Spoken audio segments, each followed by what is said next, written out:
Inilah suasana upacara tradisional Malabo Tumpe di Kabupaten Banggai Laut, Sulawesi Tengah. Tradisi leluhur sejak ratusan tahun lalu hingga kini masih lestari dan memiliki magnet tersendiri bagi masyarakat Banggai. Malabo Tumpe merupakan upacara penyambutan telur pertama burung maleo yang dipersembahkan khusus untuk Keraton Banggai.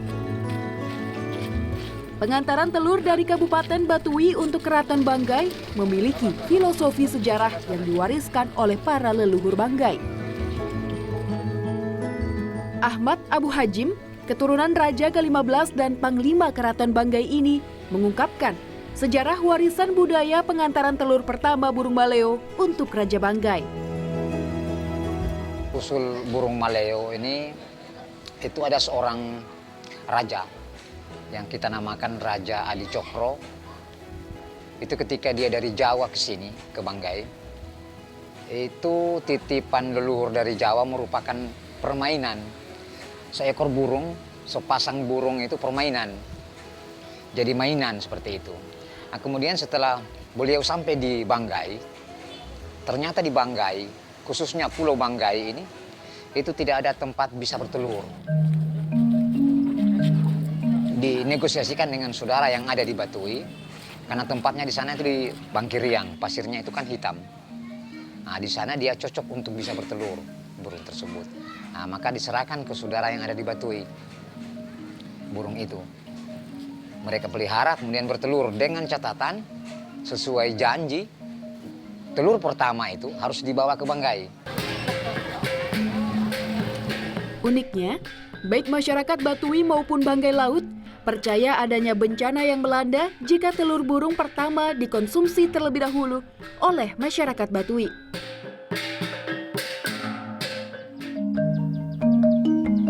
Daerah Batui memiliki pasir dan alam yang cocok untuk kelangsungan hidup burung maleo. Maka, tak heran burung maleo hanya dapat hidup dan bertelur di desa tersebut. Pengantaran telur burung maleo dari Batui ke Banggai Laut memiliki prosesi adat yang wajib dipatuhi. Mereka di Tolo, itu ada prosesi penggantian pembungkus telur. Nah, pembungkus yang lama ini tuh dihanyutkan ke laut. Karena dulu arusnya ini masih jelas, itu arusnya di sana dibawa sampai di sini, sampai di Tetulungan namanya. Jadi keluarga kita di sana tahu bahwa telur maleo ini sudah ada di Tolo. Karena arus bawah ini kulit pembungkus yang tua ini, oh ini tandanya.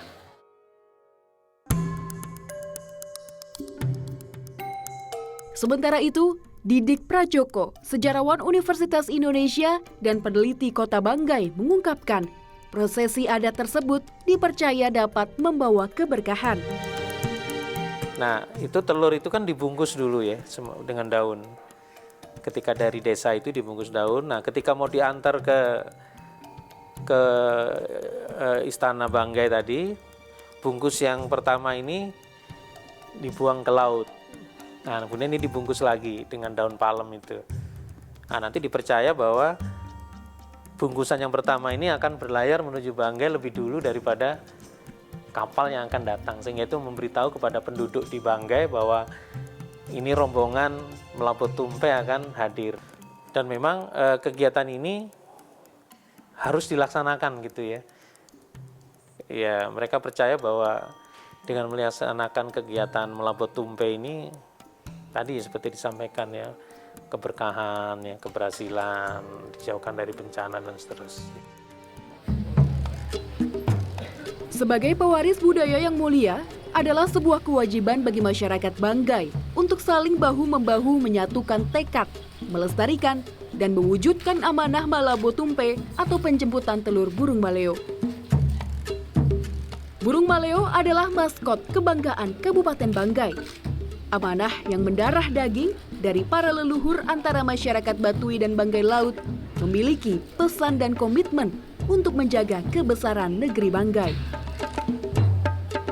Maknanya karena ini amanah dari awal leluhur menyampaikan itu yang pertama itu memperkuat silaturahmi.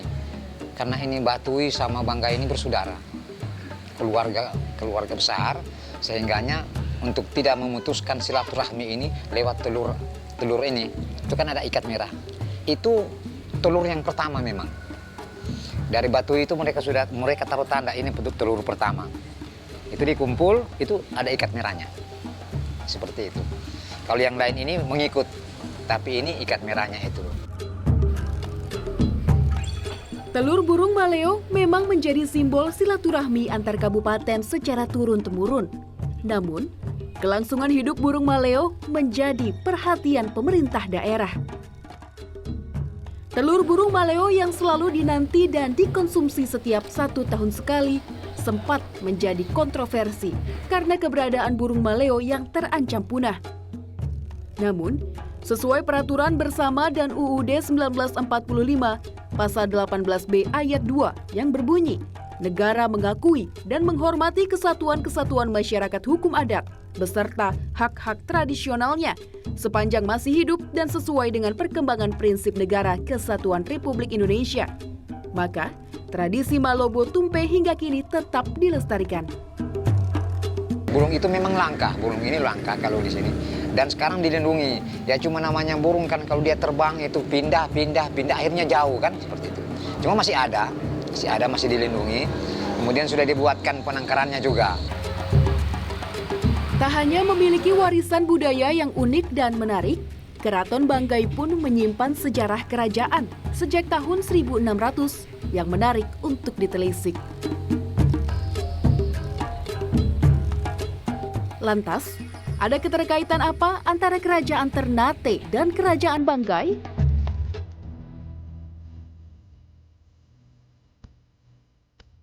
Sejak abad 13, secara historis Banggai Laut merupakan bagian dari kerajaan Banggai, Sulawesi Tengah. Dalam buku Tradisi Malabo Tumpe Kerajaan Banggai karya Pristiwanto, semula kerajaan Banggai hanya meliputi Banggai Laut dan Banggai Kepulauan. Namun, Adi Cokro yang bergelar Mumbu Doi Jawa menyatukan wilayah Banggai Darat menjadi bagian kerajaan Banggai.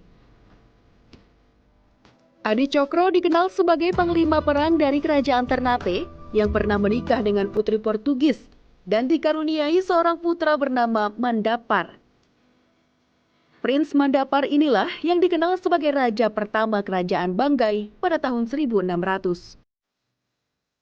Terkait dengan kerajaan Banggai sendiri, ya mungkin kita tahu dulu ada banyak cerita-cerita gitu ya. Tradisi lisan itu Mumbu Doi Jawa ya, kalau tidak salah tulisannya, sebagai nenek moyang yang sebetulnya berasal dari Jawa. Mumbu Doi Jawa ini yang kemudian mendamaikan 4 kerajaan lokal di Banggai, dan kemudian tokoh yang datang dari Jawa ini dianggap menjadi raja ya, dan Mumbu Doi Jawa ini ya mungkin dianggap sebagai raja pertama, dan nanti itu disahkan ya oleh Kesultanan Ternate. Jadi kerajaan Banggai ini pada awalnya itu di tahun 1300 itu Maulana, atas pemerintahan Maulana Prince Mandapar, itu ayahnya yang kita namakan di sini Adi Cokro. Dia dari Jawa, dari Kediri. Adi Cokro. Dia ke sini untuk mempersatukan Basalo Sangkap di sini. Sampai di sini dia mempersatukan ada 4 raja kecil. Yang dinamakan Basalo Sangkap adalah pemilik negeri ini, pemilik tanah Banggai ini. Hingga kini, Ternate dan Banggai memiliki hubungan erat. Hal ini terbukti dari simbol pengesahan Raja Banggai oleh Kerajaan Ternate. Meski keraton kerajaan Banggai masih berdiri kokoh, namun keberadaan raja kini hanya sebagai simbol. Kekeratonan kerajaan sekarang ini, raja itu tinggal sebagai simbol, tinggal sebagai simbol. Kemudian kerajaan Banggai tidak mengenal putra mahkota. Dia dipilih oleh Basalo Sangkap tadi, MPR dipilih dari keturunan raja-raja yang ada, begitu, keturunan raja-raja yang ada. Mana yang disepakati Basalo Sangkap itu yang dikukuhkan sebagai raja oleh Basarul Sangkap. Dan yang mengangkat dan memerhatikan raja Basarul Sangkap ini bukan rakyat, bukan. Dalam buku Tradisi Malabo Tumpe Kerajaan Banggai, karya Pristiwanto, secara hukum kerajaan, Banggai berakhir pada tahun 1952 yang merujuk peraturan pemerintah nomor 33 tahun 1952 tentang penghapusan daerah otonomi Federasi Kerajaan Banggai. Namun, menurut Panglima Keraton Banggai, Ahmad Abu Hajim, secara adat dan simbol keraton, Raja Banggai ke-22 tetap berjalan. Sementara itu, bangunan Keraton Banggai yang masuk dalam cagar budaya menjadi tanggung jawab dan perhatian pemerintah daerah. Awalnya keraton ini seperti ini, dia tidak pernah dirubah ini keraton. Cuma yang sudah pernah diganti termasuk pelapon. Pelapon ini sudah diganti.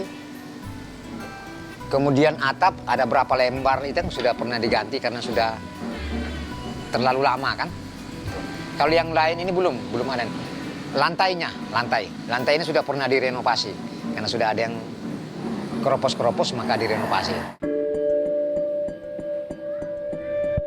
Tidak seperti keraton pada umumnya, dalam keraton hanya terdapat beberapa benda sisa peninggalan Kerajaan Banggai. Meski demikian, keraton tetap terjaga kelestariannya dan menjadi tempat pertemuan antar kepala daerah. Situs peninggalan Kerajaan Banggai yang tak kalah menariknya adalah keberadaan makam Raja Banggai pertama, Prince Mandapar. Inilah makam Raja Banggai pertama, lelaki keturunan Ternate dan Portugis yang telah wafat sejak tahun 1630. Ya memang di sini kalau raja-raja itu, makam raja-raja itu dia berada di ketinggian. Hampir seluruh makam raja-raja itu berada di ketinggian. Nah, kemudian susunan batunya dari zaman dulu kan tidak ada semen. Bagaimana perekatannya itu ya kita memerlukan juga penelitian, kajian. Ada anggapan bahwa itu perekatnya itu dari putih telur.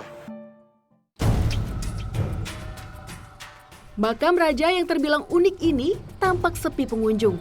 Tak seperti kebanyakan makam raja dari kerajaan lain, makam sederhana ini tidak mendapat perlakuan istimewa dari masyarakat setempat. Namun, pemerintah daerah setempat merencanakan makam Prince Mandapar menjadi bagian destinasi wisata Banggai yang layak diperhitungkan. Tak kalah menariknya, salah satu kerajaan tertua di Indonesia ini memiliki sejarah yang belum terungkap.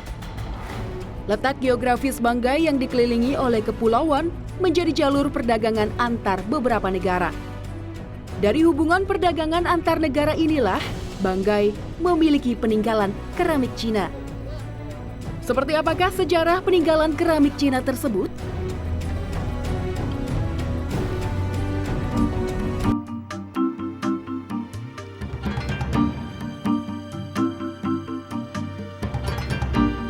Museum sederhana milik putra Banggai ini menjadi bukti kecintaan terhadap budaya dan sejarah negeri yang tak akan hilang.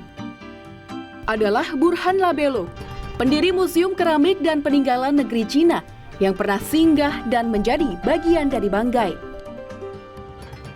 Bukan tanpa alasan, sejak 3 tahun lalu, Burhan berupaya mengumpulkan data dan bukti peninggalan beberapa dinasti dari negeri Cina. Mulai dari pecahan keramik yang ia beli dari warga desa seharga Rp10.000 per kilo hingga keramik utuh dalam berbagai bentuk.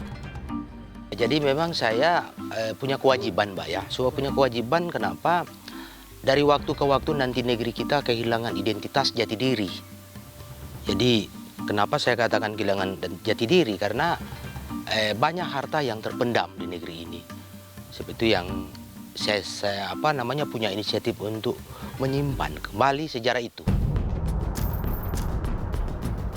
Sementara itu, peneliti sejarah Kota Banggai dan sejarawan Universitas Indonesia, Didik Prajoko mengungkapkan, letak geografis Kota Banggai yang dikelilingi kepulauan menjadi salah satu alasan tempat persinggahan perdagangan antar negara. Sejak tahun 1400, pedagang Cina mencari kayu cendana hingga ke Pulau Sulawesi. Jadi dulu ini yang kita bisa melihat bagaimana posisi Banggai ya dalam lalu lintas pelayaran dan perdagangan. Jadi ini yang sebetulnya nanti menjadi satu catatan kalau misalnya di Banggai itu banyak ditemukan keramik-keramik Cina ya. Kita tahu perdagangan antara Cina dengan Nusantara itu juga sudah sejak lama, terutama di bagian barat. Ratusan keramik Cina yang kini masih tercecer di museum milik Burhan Labelo memiliki sejarah lisan dari para terdahulu. Burhan meyakini koleksi benda sejarah tersebut patut diperjuangkan dalam sejarah Banggai yang berkaitan dengan kerajaan Cina. Museum itu di dalamnya tentunya saya dapatkan informasi dari orang-orang tua kita sebelumnya dan yang sampai sekarang orang yang berkeinginan untuk mencoba mencari harta itu dan menjual. Maka saya ketahui nama-nama sejarah itu, dinasti A, B, C dan seterusnya. Dan saya dapatkan juga buku yang memberikan petunjuk bahwa memang dinasti itu ada di Banggai dan jelas tahun ke tahun. Konon menurut sejarah dan beberapa fakta-fakta yang sempat dihimpun bahwa sejarah itu memang tidak terlupakan, sudah menjadi cerita orang Banggai sini. Di satu zaman itu ada seorang perempuan yang diklaim seorang perempuan sehingga dia kawinlah dengan panglima besar di kerajaan Cina. Kalau dalam sejarah itu namanya Laksamana Ho, Cheng Ho dalam sejarah sinetron itu kawin. Peninggalan kerajaan Cina yang diperkirakan lebih dari 80 dinasti ini menjadi pertanyaan besar bagi ahli sejarah.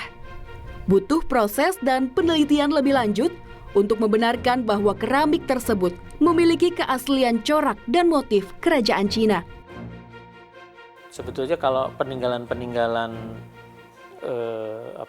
artefak ya dari peradaban Cina, terutama keramik, sebetulnya tidak harus dikaitkan dengan Cheng Ho ya, karena kalau dinasti Tang itu kan abad 7 Masehi. Sementara Cheng Ho sendiri baru 1400.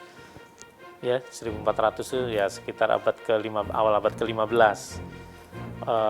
Jadi sejak zaman dinasti Tang abad ke-7 ya, kemudian abad ke-8, 9, 10 dan seterusnya ini jaringan pelayaran kapal-kapal dagang Cina itu sudah kemana-mana, terutama nanti ini semakin marak di abad-abad 16 ya, 17 itu bagaimana junjung Cina itu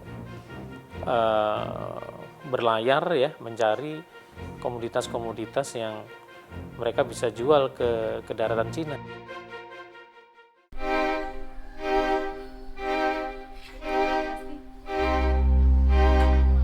Sementara itu, Burhan Labelo berharap adanya perhatian pemerintah untuk menindaklanjuti penelitian peninggalan benda sejarah tersebut. Ia berharap museum sederhana yang dibangun sejak 2 tahun lalu ini dibangun selayaknya museum pada umumnya. Burhan meyakini benda peninggalan sejarah tersebut memiliki keaslian dari negeri Cina. Dan ketika barang ini dicocokkan dengan di Cina, barang ini dicari oleh mereka. Ini peninggalan kita di negeri Sulawesi. Di zaman itu kan dan sebelum kemerdekaan kan kalau Jawa itu namanya Sunda Kelapa. Kita itu namanya Selebes ya. Andalas di zaman itu. Jadi mereka masih memakai nama itu. Tapi sebenarnya cerita Banggai ini di dalam babat sejarah Banggai memang ada fase sejarah kerajaan. Tapi itu agak jauh rentang peradaban sejarah antara dinasti dengan yang ini. Budaya menjadi jati diri suatu bangsa. Maka, sepatutnya peninggalan sejarah dan budaya bangsa dilestarikan hingga akhir masa.